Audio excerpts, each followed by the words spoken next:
Starting, all attendees are in listen-only mode. Attention.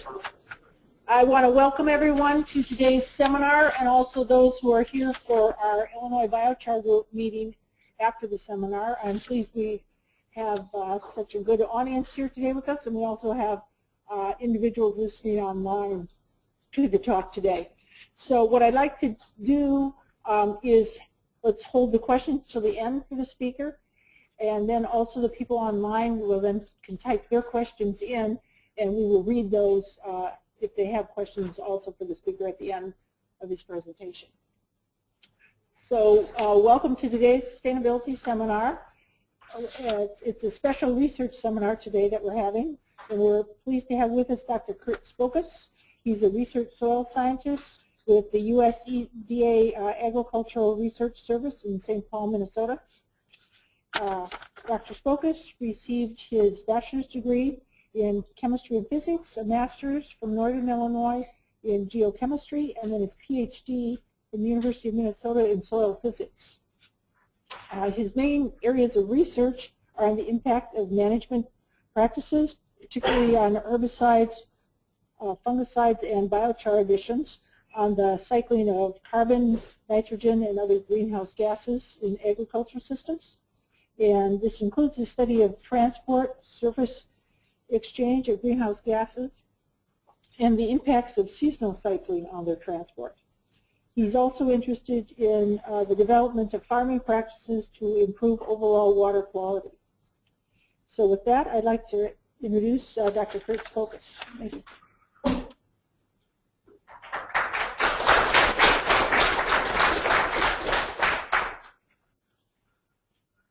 Okay, thank you very much, Nancy.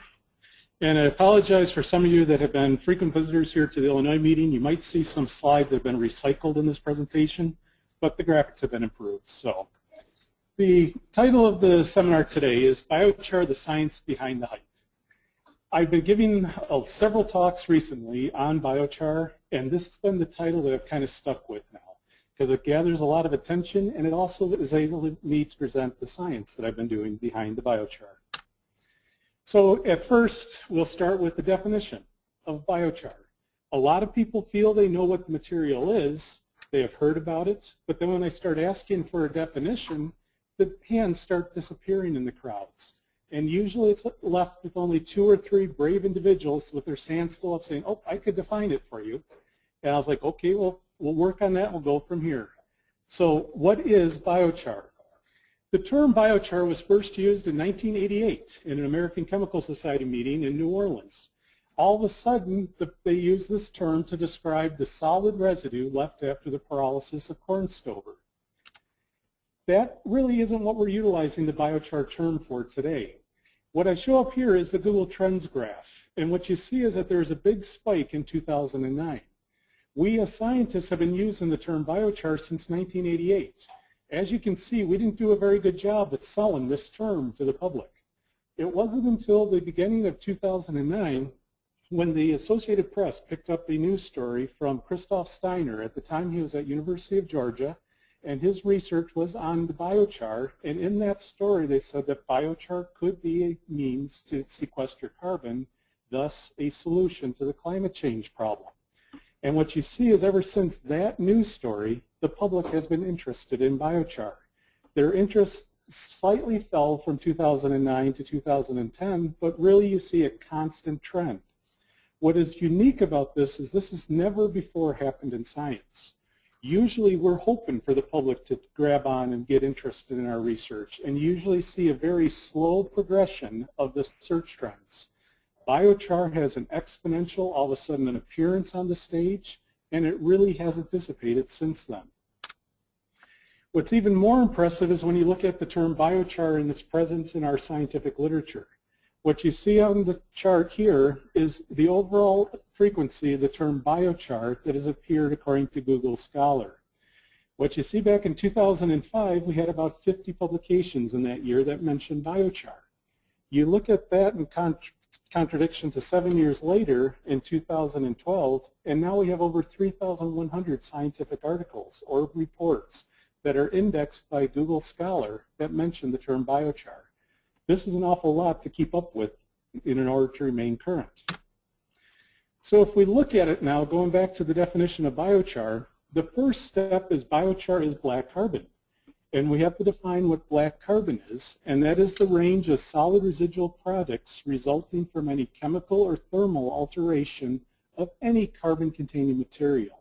This can be biomass or fossil fuels. We end up with the same solid residuals from both of those. A lot of people have questioned me saying, no, biochar can't be this black carbon because black carbon is associated with fossil fuels. And I said, well, biochar is carbon.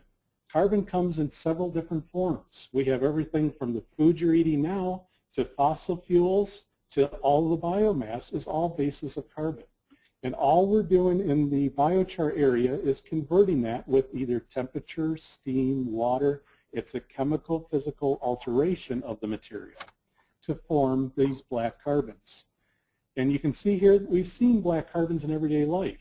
The most common is the soot from the exhaust from fossil fuel combustion, but we also have coal, graphite with our geologic formed materials, and then we're slowly utilizing these in more advanced things today, from toner cartridges to UV protection in our plastics. Every UV polymer that's out there that is now immune to UV has black carbon in it.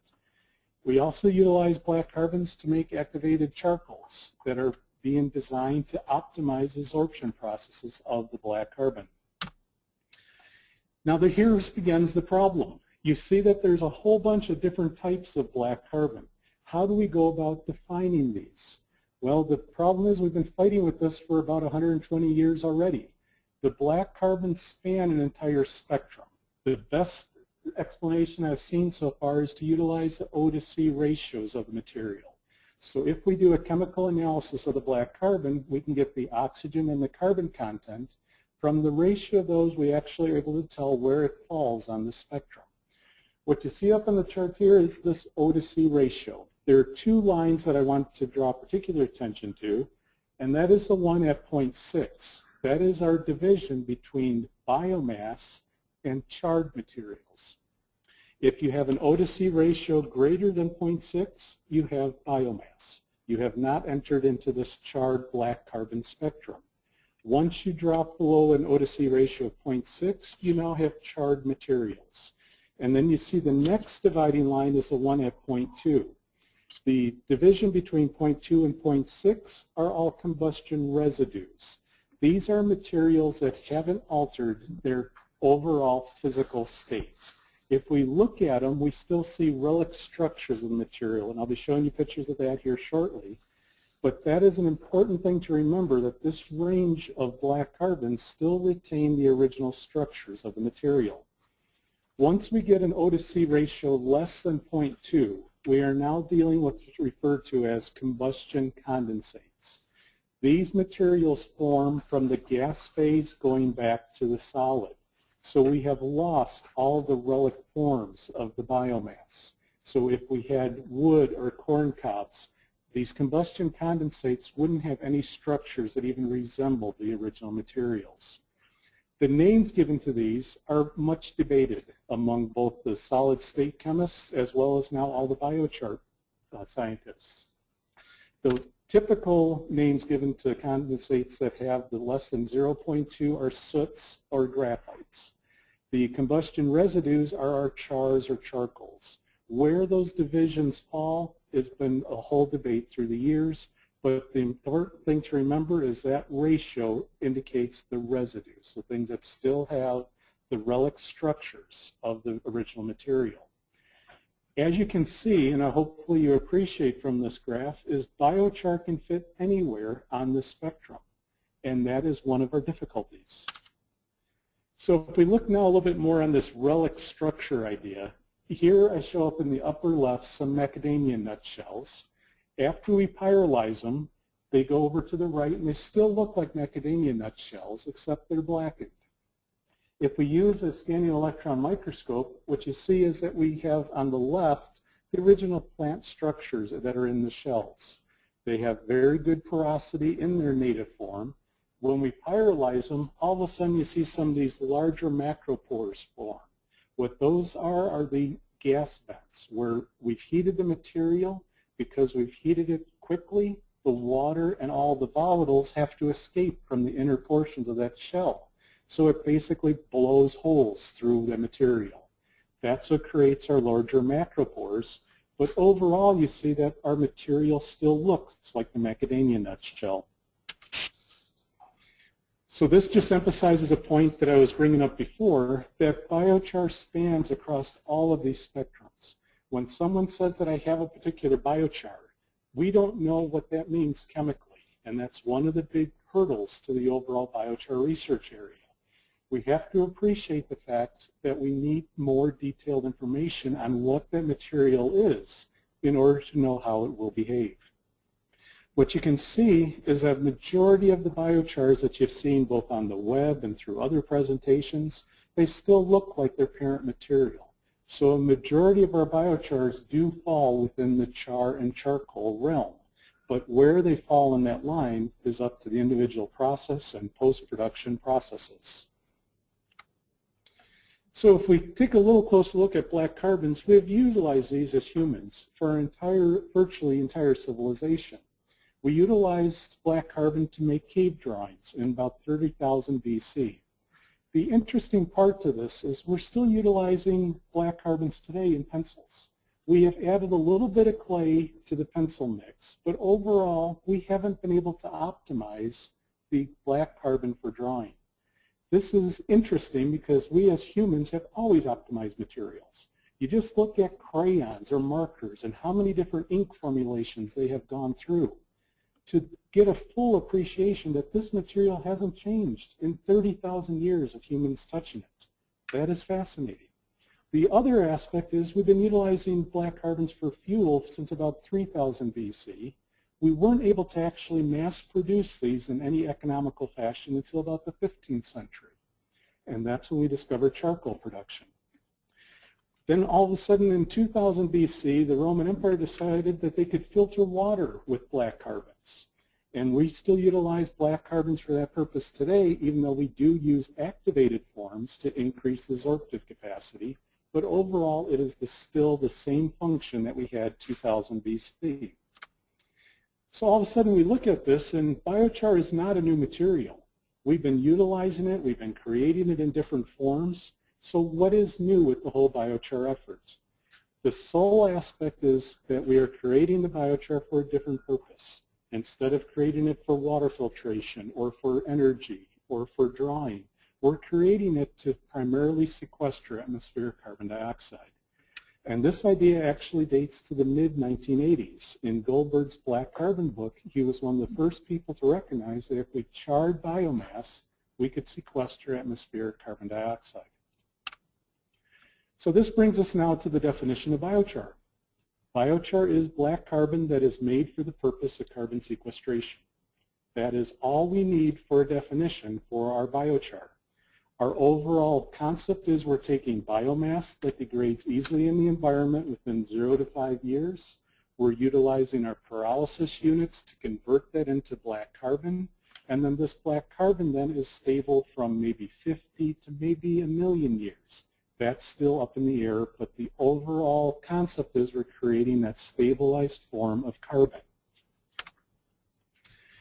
So another analogy that I like using is comparing this black carbon production to cooking. If I handed out a recipe and gave everyone the same ingredients in this room to a recipe and everyone went home and made a dish, what do you think the likelihood of all those dishes tasting the same?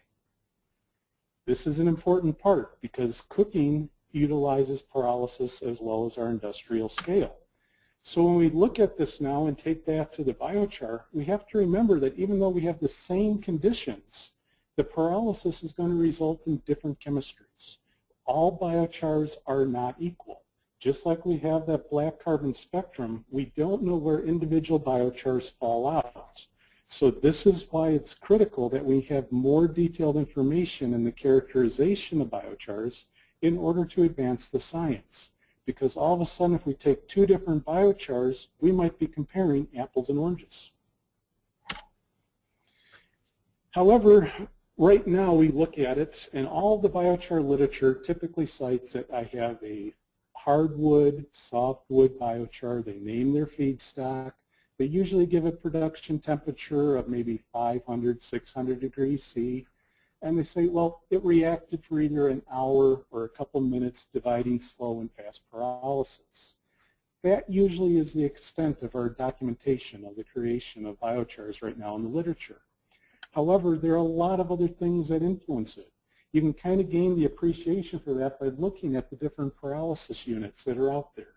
If all of them are operating at the same temperature, you can see where our open burn, our sealed 55-gallon drum, and our pilot scale unit, you would just anticipate the products to be different because they look different. They're all going to have different ways of producing that biochar. In addition to all that, our production temperature might not be as reliable as people believe.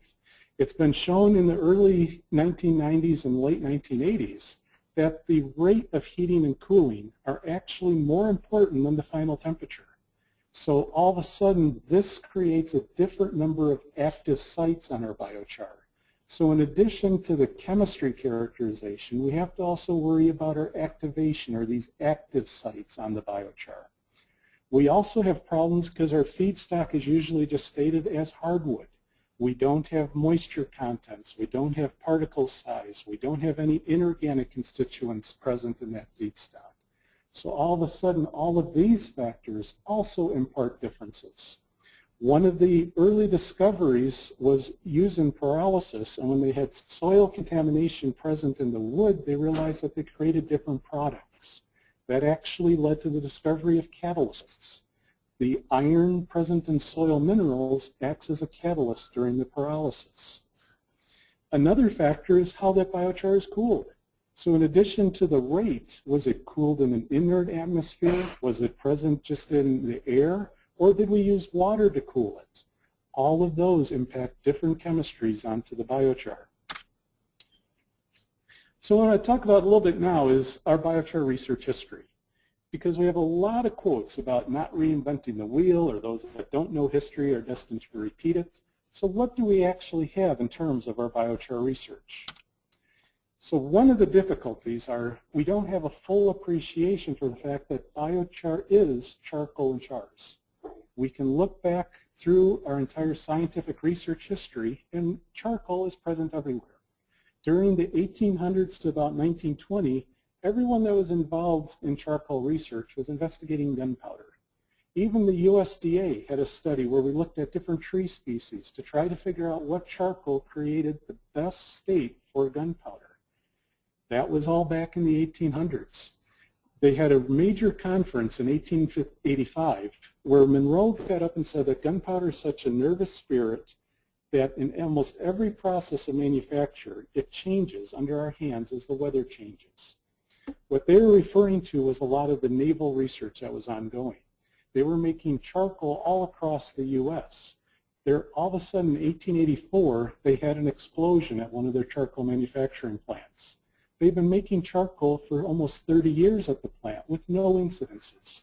All of a sudden, they had one batch that all of a sudden started reacting with oxygen, being an exothermic reaction, heated up, and it caused an explosion. They realized back in 1885 that charcoal reacts with air, with water, with all the ambient compounds that are present around it. The other interesting facet to this is to actually look a little more detailed at what gunpowder is. Gunpowder is nothing more than the reaction of charcoal with nitrate. So it shouldn't be too surprising at this point where we see all the recent literature saying that biochar reduces nitrate leaching. All of a sudden we have to start accounting for we're adding a new nitrogen cycle. Everyone right now has been focused on saying, well, it's either changing or altering the microbial end cycle. In reality, we're adding a new nitrogen cycle. This is entirely abiotic. It doesn't use microbes at all in order to convert from nitrate to N2 gas.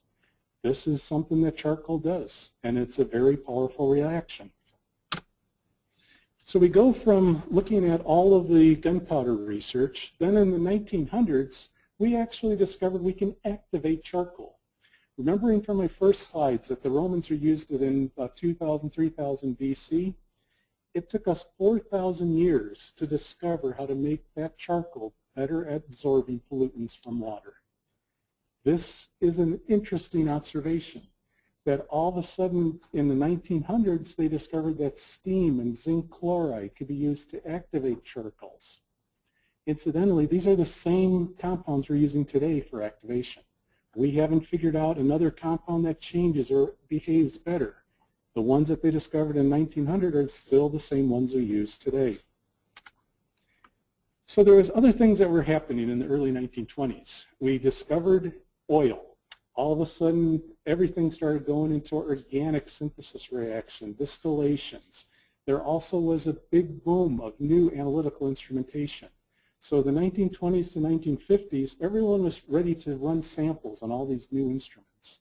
So they had to clean up these samples. One of the things they were using was charcoal because it cleans up, absorbs a lot of chlorophyll, other proteins that are present in extracts. There's a lot of reports in the 1920s to 60s where people started saying, well, after running my material through charcoal, I lost all the ammonia, or I lost all the nitrate. We can't use this charcoal for cleanup for this particular analysis. Luckily, they documented all these things, because what we started seeing is that there was no uniformity. All of a sudden, one day they would see disappearance, the next day they wouldn't. We still today don't know what the overall reactions are that are ongoing. In 1957, there was the discovery of this reaction of ammonia that I have up there with charcoal. The important part of it for particularly the soil science side is the top reaction forms an ammonium salt. That is a reversible reaction. We could get that ammonia back. It's all in equilibrium. Life is really good. It's a slow release fertilizer. The problem is the reaction B. It has a higher activation energy, so it's typically not the one that people think about occurring. However, iron is a catalyst. All of a sudden we have a mechanism now for biochar to take nitrate into an organic end form. This reaction isn't reversible. We have to break down that compound. We have to break bonds. We have to have bugs in the soil to break down that. All of a sudden that biochar can lock away nitrogen. This also I use as an example when I'm giving lectures in school, that this is the old Bronsted and Lewis acid theories, where you thought that you never have to worry about that after you're out of organic chemistry class ever again. This is a real life practical implication of that.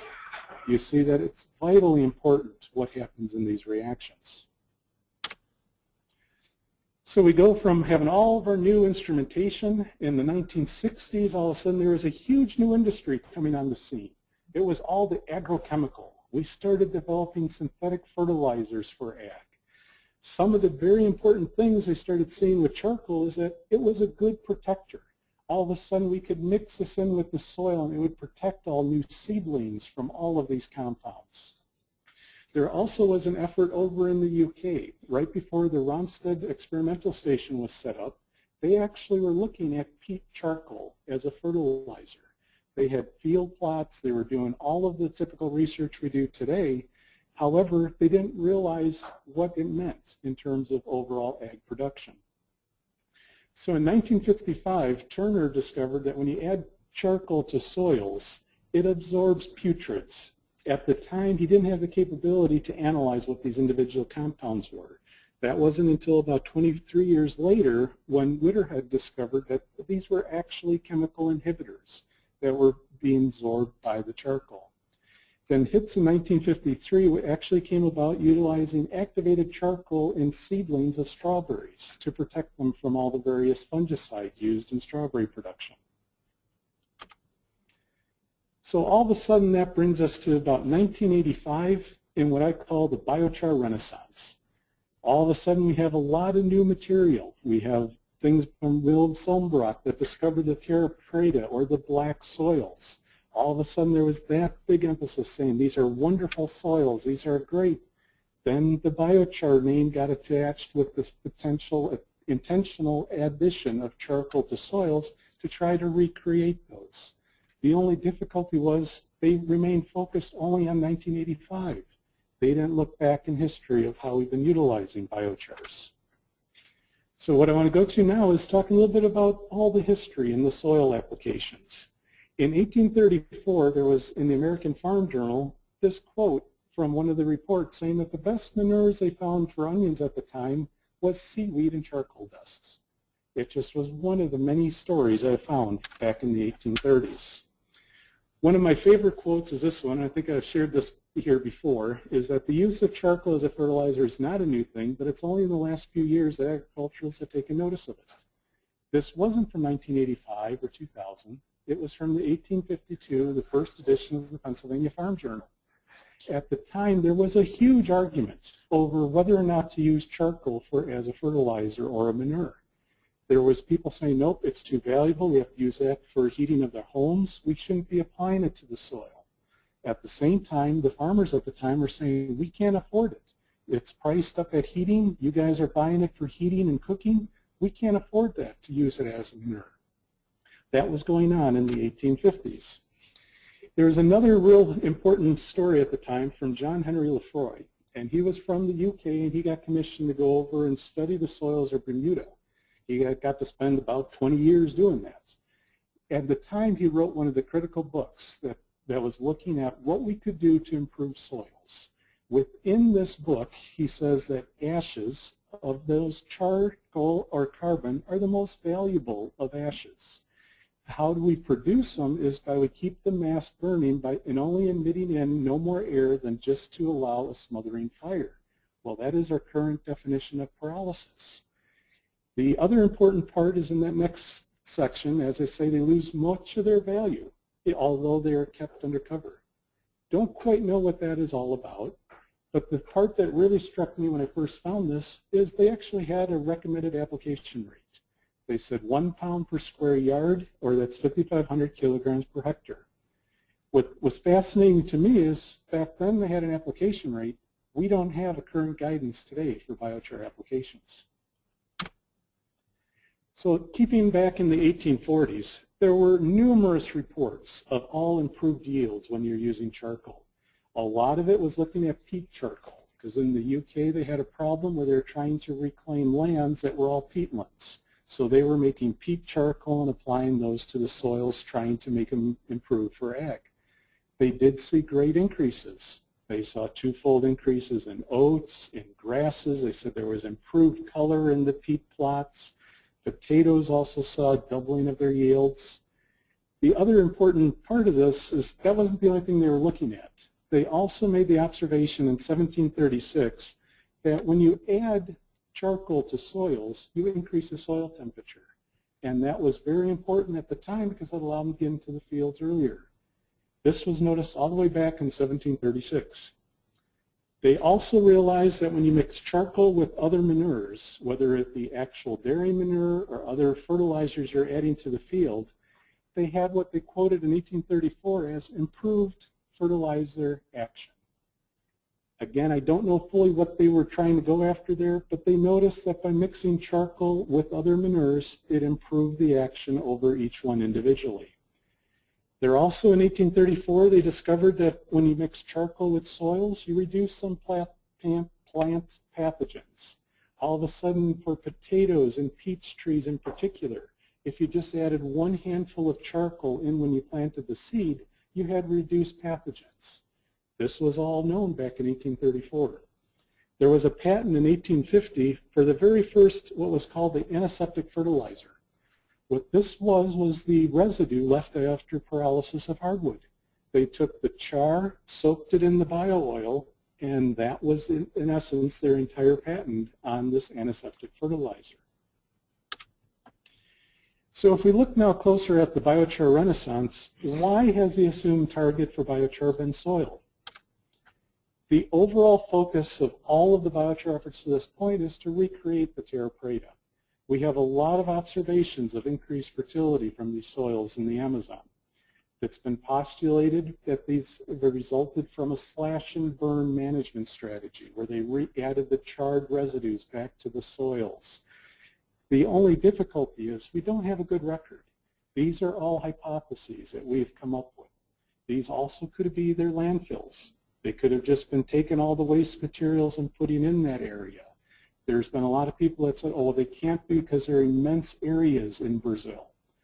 The things that I've learned about Brazil in the last year has been that they have the highest density of biomass on the face of the planet, and they also have the most lightning strikes of any country on the face of the planet.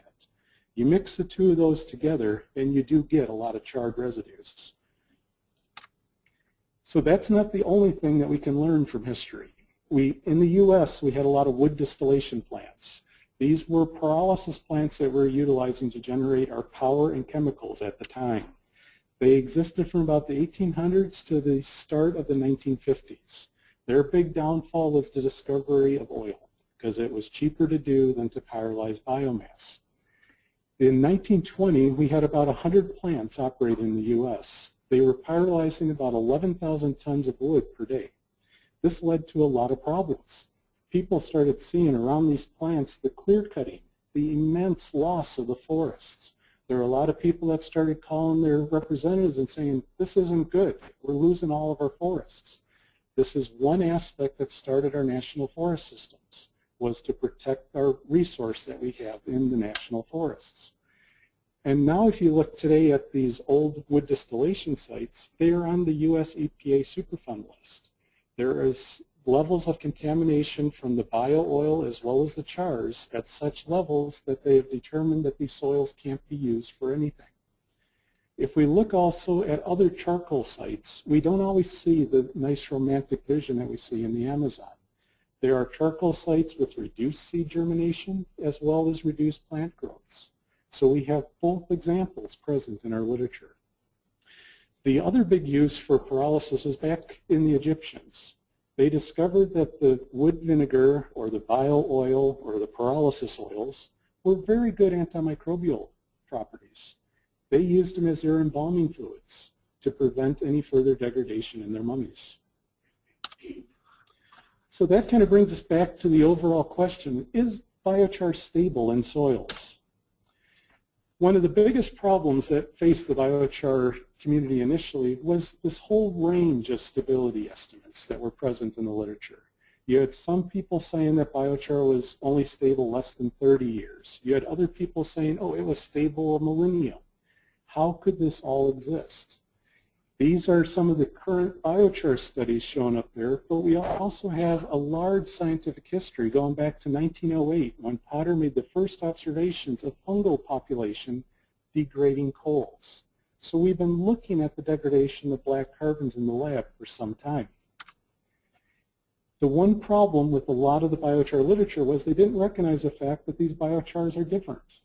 If we look at them in terms of an O to C ratio, which was that spectrum of black carbons, all of a sudden all of this range of stabilities disappears. And we start seeing a clear picture of what this all means. Remember the two lines I told you in the black carbon spectrum that were important. That division at 0.6 was a separation between our biomass and charred materials. If you look, we had a couple of the biochars that were actually biomass. They weren't charred sufficiently. They still had a majority of the biomass chemical characteristics. So it's not surprising that those degraded easily. Then you had the next range between the 0.2 and 0.6, and in general these were stable greater from 100 years to maybe 10,000 years. Once you drop below the 0.2 line, you had stabilities that were almost greater than 1,000 years. There are the 3 points that are highlighted in the red box. The difficulty with those are they didn't analyze individually for oxygen. They did it by a subtraction of other elements, but they only analyzed for carbon and nitrogen. So we're missing sulfur, chloride, so we don't have a real good picture for what that oxygen content is. So one of the other questions are, does biochar increase crop productivities? We have all seen pictures on the web of these dramatic differences of very small control plots to very lush and productive biochar crops. So since I was going through the literature already, going all the way back to the 1800s, I decided to pull together and see what percentage of studies actually show positive benefits. As I was going through all of it, about 50% of the studies, dating all the way back to the early 1800s, showed positive effects. 30% of them were negative or had lower growth in the charcoal or biochar amended plots, and 20% of them had no effect. I initially thought, well, this is pretty good. We're almost at the point of vitamins. The whole homeopathic in vitamins is once it gets above 50%, we now have a prescription because we have a reproducible, predictable outcome. If it's less than 50%, it's a vitamin. So right now, the biochars, we're almost at a vitamin level. We're at 50-50. I was initially excited about this, but then another scientist said, he said, I don't want to pop your bubble, but he says, think of the number of studies that we don't get into the literature. Those are the studies that we usually don't prove our hypothesis or that don't have a good outcome compared to our objectives. All of a sudden, our scientific literature does have a positive bias. We're skewed towards positive outcomes. So what does this mean in terms of how many studies are positive and negative? We honestly don't know. So there's been a recent attempt by using meta-analysis to look at answering the question, how does biochar improve yields? From all these, they showed that the overall result for acidic and neutral soils are more beneficial than for other soil types. We also see a slight positive effect for coarse and medium textured soils. However, what's very important is our yield increases there. What you see are 10 to 15% as the anticipated yield increase. This can be very vital for a tomato, pepper, squash farmer, but for a row crop farmer, this really isn't too much to get excited about. So if we look now all of the history of the different types of biochar, and we are limited because we don't have a full explanation of what all of the creation and actual chemistries are, it appears that hardwood-based biochars provide the most consistent positive increases for agronomy. There's been numerous mechanisms. The one difficulty that I have is everyone is looking for the Holy Grail, the single mechanism that is happening. The problem is it's going to be numerous. It's going to be every possibility under the sun because our material is that diverse. Some of the things have been the addition of trace metals, things like molybdenum, boron, sulfur, and copper that are present in the biochars. If we have a soil that is deficient in these micronutrients, just by the addition of sulfur or of copper to soil, we see 2-, 3-, 4-fold increases in yields. That's well documented in terms of the soil fertility literature. This could be one of the mechanisms that's occurring with the biochars because all of these chemistries differ as a function of the different biochars. We also alter pH, that's undoubted because we're usually adding alkaline materials. We also have a lot of absorbed organic compounds. Some of these are plant germination and microbial inhibitors. Some are also stimulants. So all of a sudden we can have some compounds that inhibit certain species and other compounds that stimulate others. We have aeration improvements. We can improve soil moisture holding. We have alterations in microbial populations in the soils. We also can increase nutrient holding as well as root effects. The one thing that I wanted to emphasize to you is that it's not exclusive. We don't have one of these occurring at any particular time. There is no golden rule for what one of these are going to be the primary in a particular soil biochar combination. It's going to depend on that particular soil and biochar properties. So one of the other things I've seen as I've gone through the history of charcoal is one of these little warning yellow flags. In 1822, the Maryland State Agricultural Society said that on stiff clay soils, charcoals will produce an increase of vegetation, but not sufficient to pay for the expense of the manure. And the manure they were talking about here was the charcoal. That was one of the very first references that I found to economics in terms of ag production in the 1820s. As I continued to dive through that literature, I found numerous other quotations. There's cost in many situations is probably too great to admit its profitable use as an ordinary manure. And then Durden in 1849 said that peat charcoal alone does not appear to be of its value as a manure to commemorate its cost, as it will be necessary to reduce the cost of the manufacture of this article very considerably before any extensive applications of it. At the time, it's like, yep, we could see that, except in Durden's study, they were in the UK. they had 3 people that were harvesting peat and burning it in a field. If this was too expensive at the time, what do we have to do to change that economics? So now I'm going to get into a little bit of the biochar research that I'm involved with. Within the USDA-ARS, we have an initiative that is formally known as the Biochar and Pyrolysis Initiative, and it's been nicknamed CharNet. We now have over 20 locations, and the states that are highlighted in the dark coloration are the ones that actually have an active biochar component to their research program. Within this overall collaborative scope, there are 6 sites that are doing a multi-location study looking at the impact of the same biochar on different soils in different climates. So the work that I'm doing in St. Paul is part of those field plots. We currently have 8 different biochars in field plots in Rosemont, Minnesota, where we're looking at annual soil carbon levels, crop yields, the greenhouse gas fluxes on a weekly basis. I'm also getting into what's occurring when the biochar is weathering in the Minnesota soils, and I'll talk about that very briefly here. And then also, I'm also involved in some of the lab and greenhouse studies that you see up there. So of all the biochars, I don't produce any biochars in my lab. It's been through the generosity or the purchasing or the other agreements to get biochars into my lab. I currently have over 150 different biochars from around the world. We have about 30 different feedstocks. We have all the range of carbon contents from 1 to about 84%. We have total nitrogens going from 0.3 to about 3%, and I cover the entire spectrum of production as well as styles. The classification is a little bit difficult because I have what I've referred to as entrepreneur units. That entails everything from things they find on YouTube to things they find on Twitter. These are all the various units that we have tested in terms of the biochars. So as most of you are aware, that what I've been primarily looking at are the greenhouse gas production implications.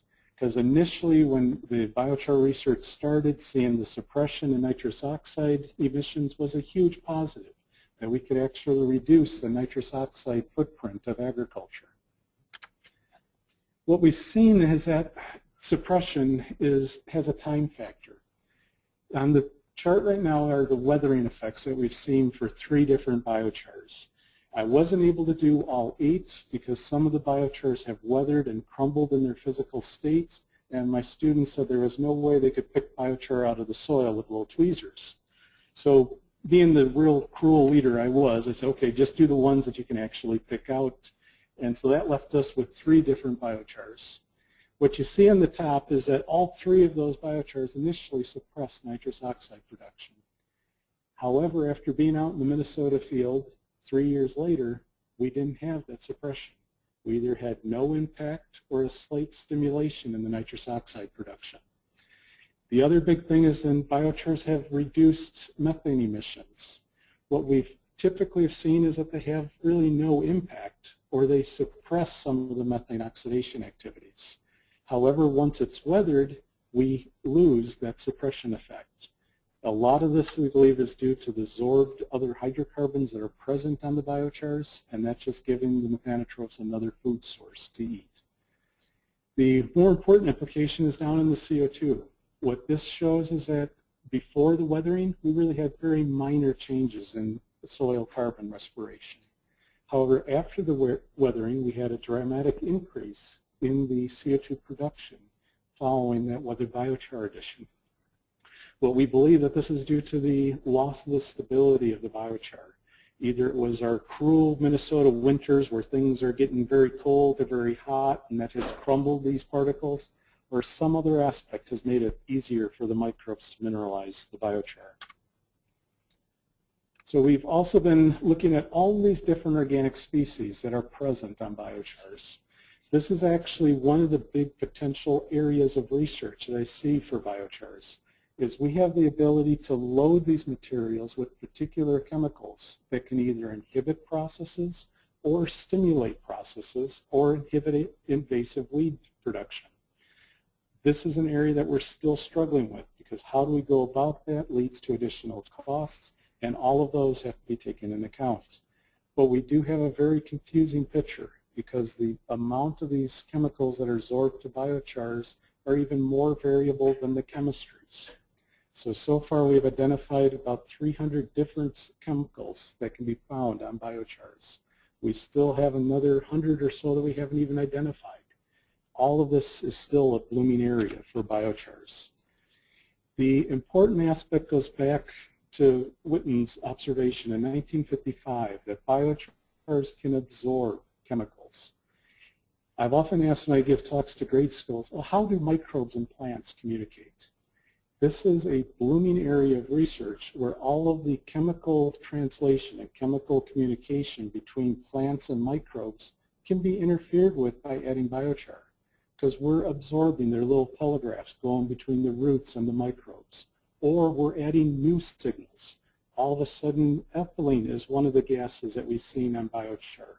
And that kind of is the alarm, saying that the soil is getting saturated. We're entering a waterlogged state. Plants start shooting out fine roots. They start shooting up a larger shoot to get above the water. All of a sudden, these could be some of the reasons why we see increased plant height out of biochar amendments. So this still is a developing area, and we still don't know where it's all going to end up. So one of the more critical areas that I've been looking at are the amount of the absorbed PAHs that are on biochars. This is the same story. It's highly variable. It depends both on feedstocks, on units, production styles. The overall range of the total of the US EPA list has been about 0.05 to about 37 ppms. There appears to be mostly dependent on pyrolysis conditions, whether or not we have oxygen presence, whether or not we have water present. The higher PAH also can be traced a little bit to feedstocks because sewage sludges have a higher pH level in the original material, and that seems to hold after the pyrolysis. So the critical part of this is a lot of people say, well, we'll be adding biochar to very poor soils to improve yields. And one of the things that we were asked with is, well, what impact does this have on specialty crops? What you see on the chart right now is a radish that was grown in the top graph in the original Morris soil, and the bottom graph is a biochar amended soil. And what you see is that within the radish itself, it has absorbed more pHs from the biochar amended soils. This, however, is a very complicated process. It depends both on the biochar as well as the soil. The one thing that I can state is that this sorption occurs more in low organic soils. So if we add the biochar to a low organic sand, we can expect more pH sorption in the specialty crop than if we add it to an organic rich soil. This shouldn't come as a surprise because we've been seeing this throughout the wood ash literature, where the minute you have other forms of organic matter, you have other sorption sites. So all of a sudden there's competition over the plant roots. So overall, we see the same thing with biochar additions. So where does this all kind of leave us? We saw in the 1840s that economics is one of the big problems. The one difficulty is we're also entering another era of a cliff. So not quite the fiscal cliff, but another food providing cliff. Norman Borlaug said that it is the human's inheritable right to access of food. However, we're entering the point where we might not have enough arable land to produce the food that we need to feed the entire globe. So this then brings up the question, what price are we willing to pay to reclaim an acre of land to put it into productive food use? Is that $1 an acre, or will that be $1 million an acre? We can't answer that today. And this is one aspect where the economics of our whole situation is unknown, because we don't know what our true value is that we're willing to put on a material that could improve ag productivity. The other aspect we have is we don't have to look at these as broadcast applications. Back in the 1840s, they took their wagon and spread it across the whole field.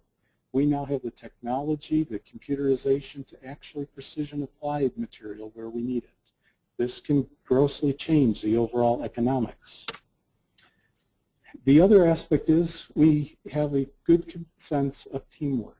We're no longer operating in isolated vacuums. With the internet, with the easily and quick exchange of publications on the internet now, it's leading more to providing the knowledge that we need from all of the different mainstream areas into the biochar area in order to advance our knowledge. The overall goal is that we need to come up with what produces predictable results. So in the conclusions, the biochars are complex and heterogeneous materials on every single level that we look at them. It is both in their surface chemistries, it's in the microbes that are present on these chars, it's in their responses to nitrate and ammonia absorptions, it's how it alters greenhouse gases. All of these facets are variable. They also change with time. And that's something we have to remember, that a particular result might not translate to next month. So biochar still can be a piece of the climate solution. Just as all of our climate issues haven't arisen from a single source, I can guarantee you that the solution is not going to be a single one. Soil carbon sequestration can be one key of this puzzle, and it can be one aspect of the solution. But we need to utilize other avenues as well and not have a sole focus on soil carbon sequestration. So as I mentioned when we were going through the whole history, we are entering a point now where our pendulum is starting to swing back from fossil fuels over to biomass as our source of both energy as well as chemicals. The one thing that we have to be certain of is, as this transition is occurring, that we have to utilize all of our knowledge of charcoal, because what we need to do is be able to predict what its action is going to be in a particular soil. The one thing that is clear is biochar is not a panacea. We cannot just apply biochar to any particular soil or any particular instance. Back in 2009, Jeff Novak, who's with the ARS out in Florence, South Carolina, coined the term designer biochar. And that basically is tailoring the properties of our charcoal to be what we need to remedy the soil deficiency. Instead of having this romantic vision that all biochars are going to help soils, it is clear that we're going to have to target particular chemistries to help a particular soil problem. So back in 1860, Walden, who was another big pillar of the soil science arena, said in his book, there are a few people that realize the value of charcoal applied to soils. And I hope through this, as well as your interest in the biochar area, that you're among the additional growing numbers that realize the value of charcoal being applied to soils. So with that, those are some of the companies and various universities and individuals and the students, and particularly the students and my technician I have to acknowledge, because they're the ones that keep the lab running while I'm out giving all the various talks. So with that, I'll take any questions. Thank you very much. What is PAH? PAH is polyaromatic hydrocarbons.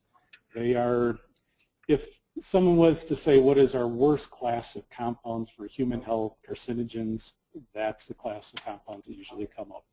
And some of the CO2s from the weathered carbons that are those reabsorbable if you reapply char again? Yes. The charcoal undergoes abiotic decomposition and reaction with carbon dioxide. But that's not really a bad thing, because the plants take the CO2 to use it. Correct. I mean, and that's what it gets down to. It's not a bad thing for plant and soil health. It's a bad thing for soil carbon sequestration. Right. Because we're losing the banking.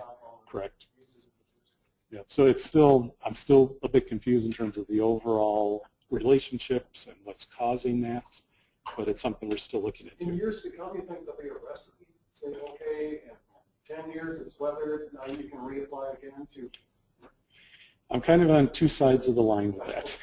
One, I hope that it comes pretty quick, because right now we're at the peak of public interest. If it turns 25 years and all of a sudden all the scientists come up, oh, we got the solution, no one's really going to care. And the other aspect is through history, we can learn a lot. It took us almost 4,000 years to improve water filtration. Water is a pretty simple media. It's the same whether we're in Rome or here in Illinois. Soils are entirely diverse. So if it took us that long to improve water filtration, it's going to take a little bit of time to get all the knowledge on that we need to improve soils. Are there other questions here from the audience? I had a question about methods on identifying different types of char. You use carbon-oxygen ratios to help identify char or even char at all.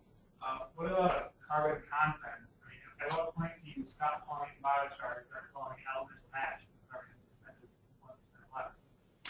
1% less. So the question was in terms of, I was classifying the C to O ratio for biochars.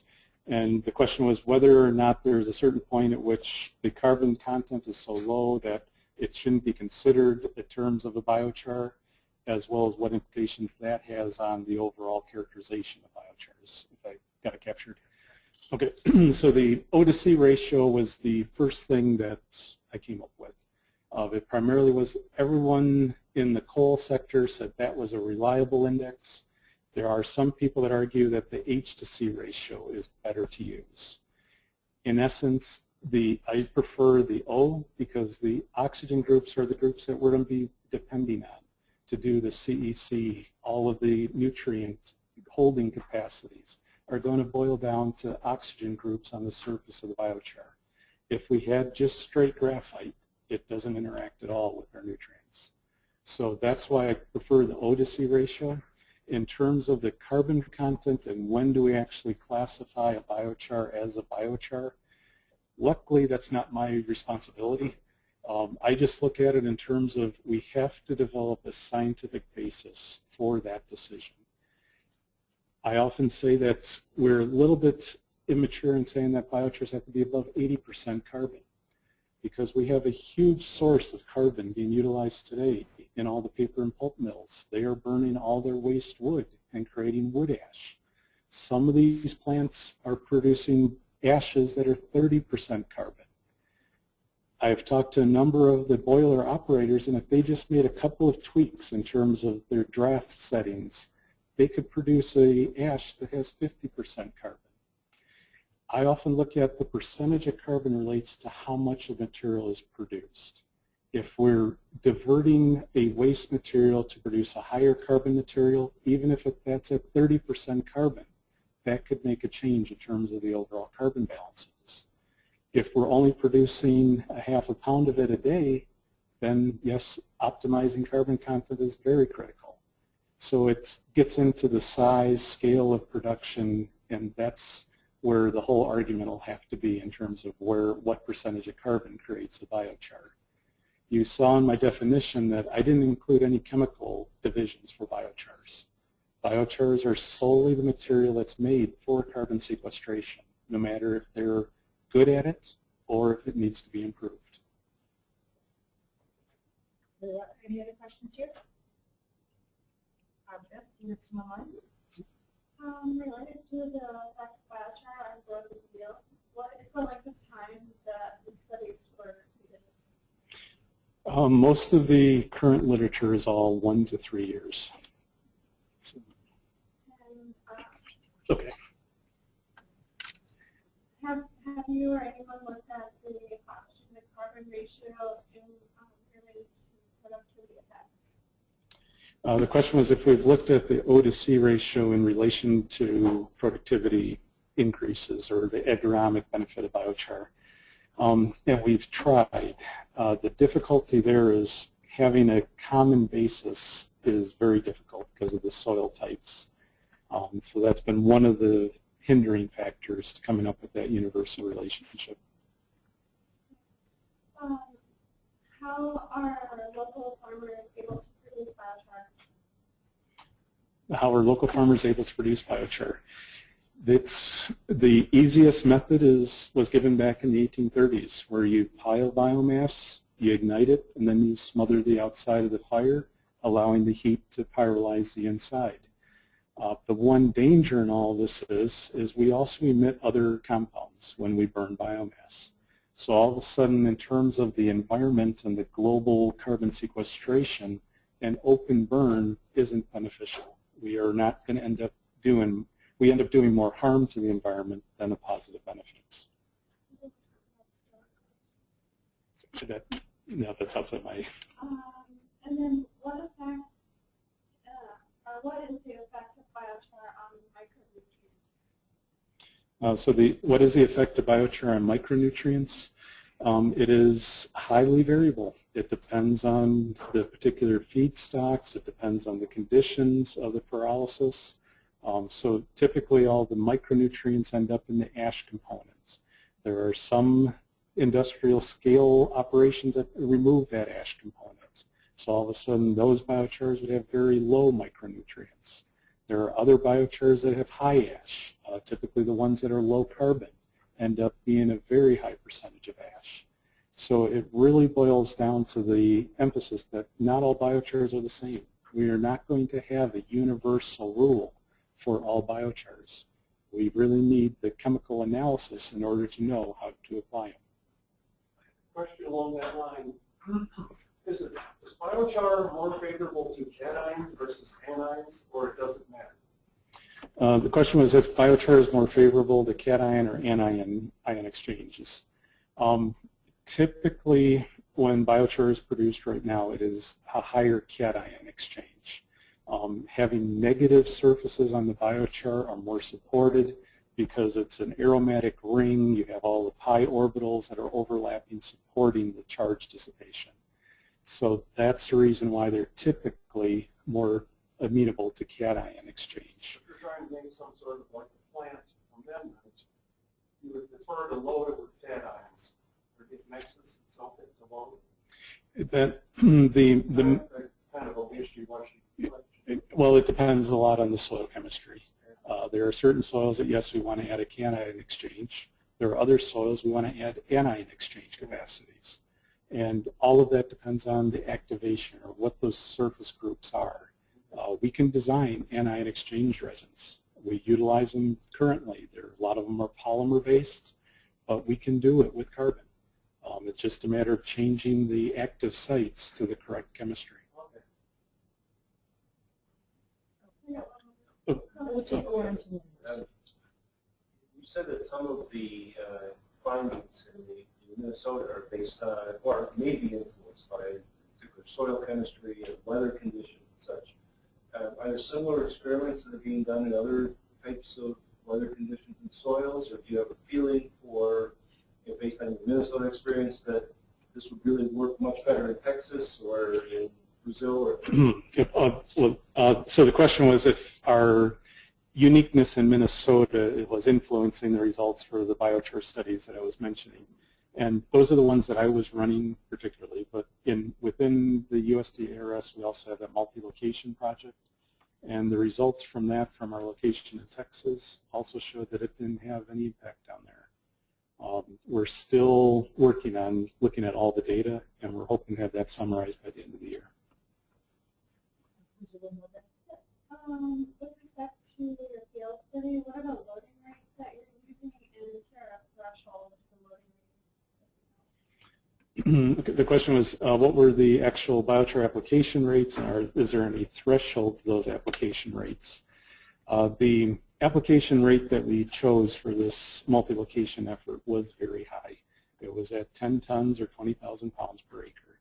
The reason we selected that was that is the typical removal of carbon from a field from one harvest. So that's why we picked that number initially back in 2007. Since then, I haven't changed it. All the other biochars I've kept at the same rate, so I do have a basis of comparison. We have not had the ability to do threshold responses yet, simply due to the fact that we don't have that type of source of biochars yet. Any other questions from the audience here?